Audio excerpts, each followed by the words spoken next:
محتشم سامعین و حاضرین، آج ذوالقعدہ کی 29 تاریخ ہے اور چاند نظر آنے کی صورت میں آئندہ جو رات ہے یہ ذی الحج شریف کی رات ہوگی۔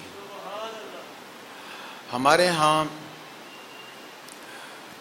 جو خاص ایام ہیں ان کا الحمدللہ اہتمام ہوتا ہے، کیونکہ ہم مسلمان جانتے ہیں کہ اللہ تعالیٰ کی بارگاہ میں جس طرح مقامات خاص ہیں، جگہیں خاص ہیں، مسجد عام جگہ سے خاص ہے اور شہر خاص ہیں، مدینہ طیبہ، مکہ معظمہ، بیت المقدس عام شہروں سے خاص ہے، ایسے ہی کچھ اوقات بھی اللہ تعالیٰ کی بارگاہ میں خاص ہیں۔ تو ہر وقت کی، ہر دن کی اللہ تعالیٰ کی بارگاہ میں کوئی نہ کوئی خصوصیت ہے۔ انہی خاص وقتوں میں ذی الحج شریف بھی ہے۔ اچھا، ہم دیگر ایام کی تو قدر کرتے ہیں، لیکن ذی الحج شریف کا جو پہلا عشرہ ہے اس کے بارے میں عام طور پر ہمارے ہاں جوش و خروش فی الحال نہیں ہے۔ اس حوالے سے کچھ معروضات پیش کرنا ہے۔ سورہ فجر میں اللہ تعالیٰ فرماتا ہے والفجر ولیال عشر، مجھے فجر کی قسم اور مجھے 10 راتوں کی قسم، 10 راتوں کی قسم۔ اللہ تعالیٰ جب کسی شے کی قسم ارشاد فرماتا ہے تو اس میں یہ بات ہوتی ہے کہ جس شے کی قسم ارشاد فرمائی ہے وہ کوئی معمولی شے نہیں ہے، کیونکہ ہمیشہ قسم کسی اعلیٰ چیز کی ہوتی ہے۔ تو اللہ تعالیٰ نے فجر کے وقت کی قسم ارشاد فرما کے بتایا کہ فجر کا وقت بڑا خاص وقت ہے۔ کچھ مفسرین نے فرمایا یہاں ہر فجر کی بات نہیں ہو رہی، اگرچہ روزانہ کا فجر کا وقت خاص وقت ہے، لیکن یہاں جس فجر کی بات ہو رہی ہے وہ 10 ذی الحج کی فجر کی بات ہو رہی ہے۔ 10 راتوں کی قسم ارشاد فرمائی۔ 10 راتوں کی قسم سے مراد کیا ہے؟ مفسرین فرماتے ہیں اس سے مراد ذی الحج شریف کی پہلی 10 راتیں ہیں۔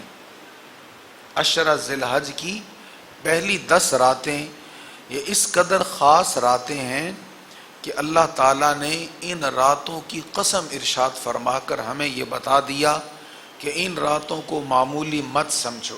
ویسے تو ذی الحج شریف سارے کا سارا ہی محترم ہے۔ قرآن کریم نے 4 مہینوں کو محترم مہینے قرار دیا، حرمت والے مہینے قرار دیا، انہی میں ذی الحج شریف بھی ہے۔ اور ذی الحج کی ایک خاص تاریخی اہمیت بھی ہے۔ اسلام سے قبل بھی اس مہینے کو محترم سمجھا جاتا تھا۔ اس مہینے میں لوگ جنگ نہیں کرتے تھے، جن کی پرانی لڑائیاں ہوتی وہ لڑائی چھوڑ دیتے تھے کہ یہ حرمت والا مہینہ ہے۔ قرآن کریم نے بھی اس ماہ مبارک کو حرمت والا مہینہ قرار دیا ہے۔ جب یہ آیات اتری تو علماء میں ایک اختلاف ہوا اس مسئلہ پر کہ اللہ تعالیٰ نے ان 10 راتوں کی قسم ارشاد فرمائی جو ذی الحج کی 10 راتیں ہیں۔ اب اختلاف اس بات پر ہوا کہ رمضان کریم کے جو آخری 10 دن ہیں یہ زیادہ افضل ہیں یا ذی الحج کے جو پہلے 10 دن ہیں یہ زیادہ افضل ہیں۔ پھر علماء نے اس پر مختلف دلائل دیے، ان دونوں کی فضیلت بیان کی، کسی کے دلائل اس طرف ہوئے، کسی کے دلائل اس طرف ہوئے۔ حضرت ملا علی قاری ایک بہت بڑے بزرگ گزرے ہیں، بہت بڑے محدث تھے۔ مشکات شریف کی انہوں نے بڑی شاندار شرح لکھی ہے۔ آپ نے اس پر تبصرہ بڑا خوبصورت کیا ہے۔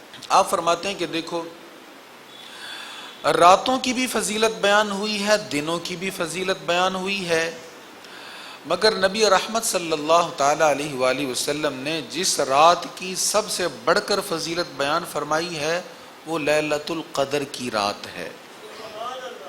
تو راتوں میں سب سے افضل لیلۃ القدر ہے۔ حضور نے دنوں کی بھی فضیلت بیان فرمائی، تو حضور نے جب دنوں کی فضیلت بیان فرمائی تو دنوں میں سب سے افضل یوم عرفہ کا دن ہے، 9 ذی الحج کا دن۔ سرکار علیہ الصلوۃ والسلام نے یہاں تک فرمایا فرمایا پورے سال میں اتنے لوگوں کی مغفرت نہیں ہوتی جتنے ایک یوم عرفہ پر ہو جاتی. شیطان مٹی سر میں ڈالتا ہے، خاک سر میں ڈالتا ہے، اتنے لوگوں کی بخشش ہو گئی. تو ملا علی قاری علیہ رحمت الباری فرماتے ہیں کہ دنوں میں سب سے افضل دن عرفہ کا ہے، راتوں میں سب سے افضل رات لیلۃ القدر کی ہے. لہٰذا اگر راتوں کی بات ہو تو سب سے افضل 10 راتیں رمضان کے آخری عشرہ کی ہیں. اگر دنوں کی بات ہو تو ان سے بھی افضل دن عشرہ ذی الحج کے پہلے 10 دن ہیں. یعنی رمضان کریم کے جو آخری 10 دن ہیں ان دنوں سے بھی افضل یہ 10 دن ہیں، ملا علی قاری فرماتے ہیں. اور ان کی جو راتیں ہیں ان راتوں سے افضل لیلۃ القدر کی راتیں ہیں، یعنی آخری عشرہ کی راتیں ہیں جن میں شب قدر تلاش کرنے کا حکم دیا گیا.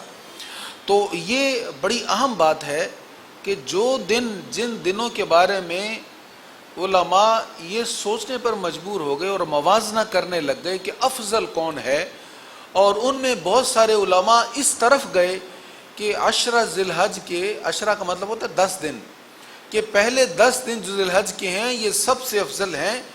اس پر دلائل دیے، اس کے باوجود ہماری عام طور پر اس کے بارے میں غفلت ہے اور لاپرواہی ہے. تو یہ جو 10 دن ہیں یہ نہایت اہم دن ہیں. ان دنوں میں صرف 10 ذی الحج ہی اہم نہیں ہے، 1 سے لے کر 10 تک سارے دن افضل ہیں اور سارے ہی دن فضیلت والے ہیں. اور ان میں اجر و ثواب کی فضیلت نبی رحمت صلی اللہ تعالی علیہ وآلہ وسلم نے بہت زیادہ بیان فرمائی.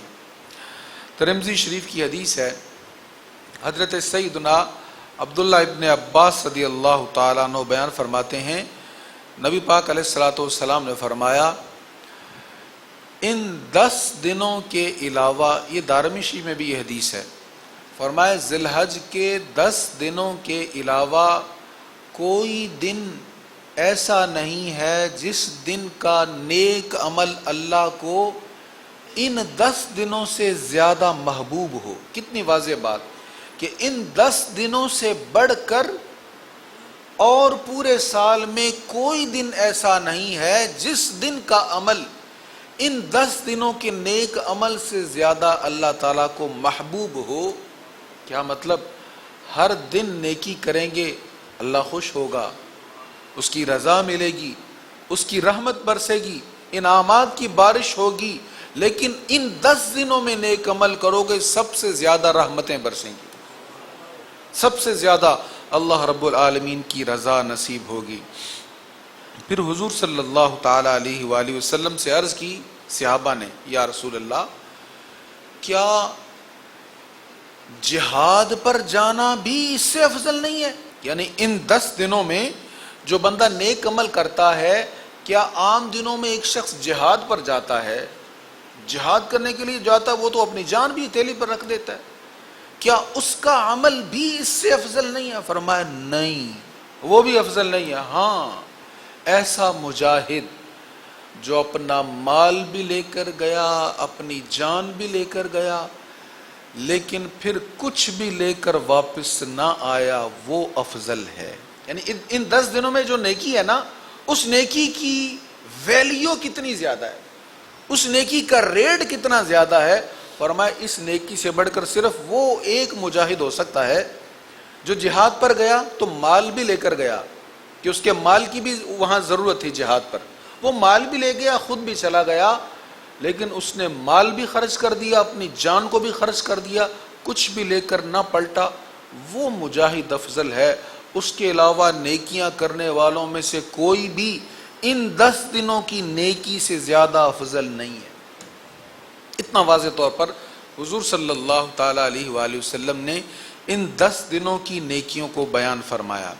ایک اور مقام پر نبی رحمت صلی اللہ تعالی علیہ وآلہ وسلم کا ارشاد ہے، حضور صلی اللہ تعالی علیہ وآلہ وسلم نے فرمایا کہ ان دنوں کا عمل، یہ بھی ترمذی کی حدیث ہے، فرمایا ان دنوں کا عمل باقی دنوں سے افضل ہے، لیکن اگر کوئی ان دنوں میں روزہ رکھے تو اس کے روزے کا ثواب 1 سال کے روزوں کے برابر ہوگا. تو 10 دن نہیں، یہاں روزے کا جب مسئلہ ہوگا تو پھر 9 دن ہوں گے، کیونکہ 10واں دن عید کا دن ہے نا، تو عید کے دن روزہ رکھنے کی ممانعت ہے۔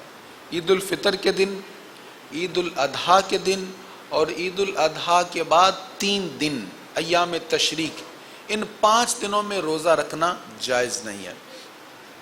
تو حضور علیہ الصلوۃ، اس کے ساتھ یہ بھی سن لیں، جو بندہ حج پر جائے تو 9 ذی الحج کو وہ میدان عرفات میں بیٹھتا ہے نا، تو میدان عرفات کے روزے کی بھی بڑی فضیلت ہے، لیکن جو حج پر گیا ہے وہ میدان عرفات میں جب بیٹھے گا تو وہ نہیں روزہ رکھے گا۔ جو حج پر نہیں گئے ان کے لیے 9 ذی الحج کے روزے کی بھی بہت زیادہ فضیلت ہے۔ تو سرکار کریم علیہ الصلوۃ والتسلیم نے فرمایا ان 9 دنوں میں جو روزہ رکھتا ہے اس کو اتنا ثواب ملتا ہے کہ جتنا 1 سال روزے رکھنے والے کو ثواب ملتا ہے۔ یہ فضیلت ان 9 ایام میں روزہ رکھنے کی ہے۔ اور اسی حدیث میں حضور علیہ الصلوۃ والسلام نے فرمایا کہ 10 ذی الحج کی جو راتیں ہیں، ان راتوں میں نفل پڑھنے کا ثواب اس طرح ہے جیسے شب قدر میں نفل پڑھنے کا ثواب ہے۔ ہمارے ہاں اس کا رواج نہیں ہے، ماحول نہیں ہے۔ اس کے لیے ضرور کوشش کرنا چاہیے کہ اس 10 کی مبارک راتوں میں، اب ان میں 10 راتیں ہیں، روزہ میں تو صرف 9 دن ہیں، 1 ذی الحج سے لے کر 9 ذی الحج تک 10 کو روزہ نہیں رکھیں گے، لیکن راتوں کی فضیلت میں 10 کی 10 راتیں ہیں۔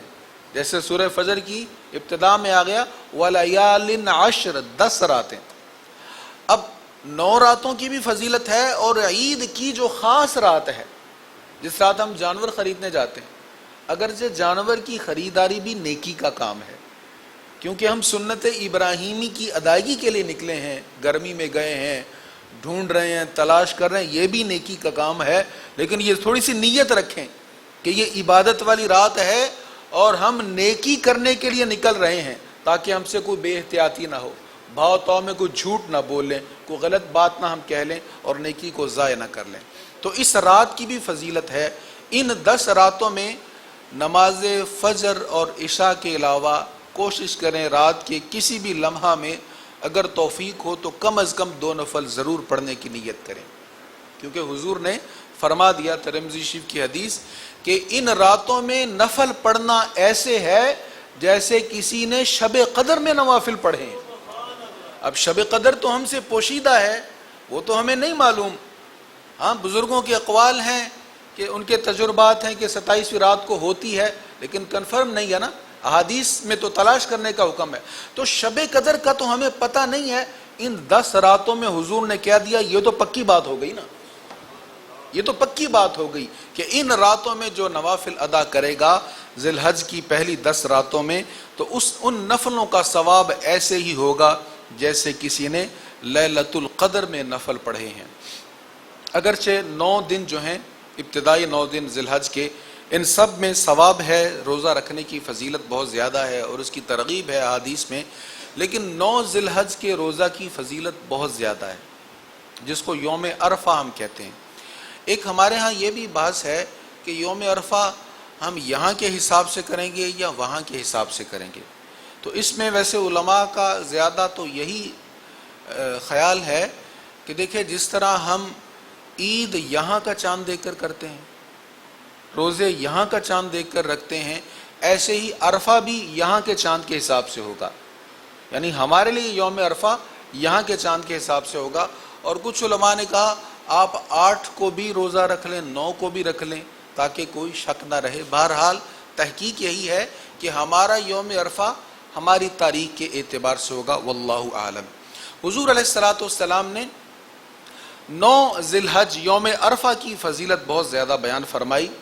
مسلم شریف کی حدیث ہے، آپ نے فرمایا کہ جو 9 ذی الحج کو روزہ رکھتا ہے، یعنی یوم عرفہ کو روزہ رکھتا ہے، اس کو اتنا ثواب ملے گا، آپ نے فرمایا میں امید کرتا ہوں اس ایک روزے کی وجہ سے اللہ اس کے 1 سال پہلے اور 1 سال بعد کے گناہ معاف کر دے گا۔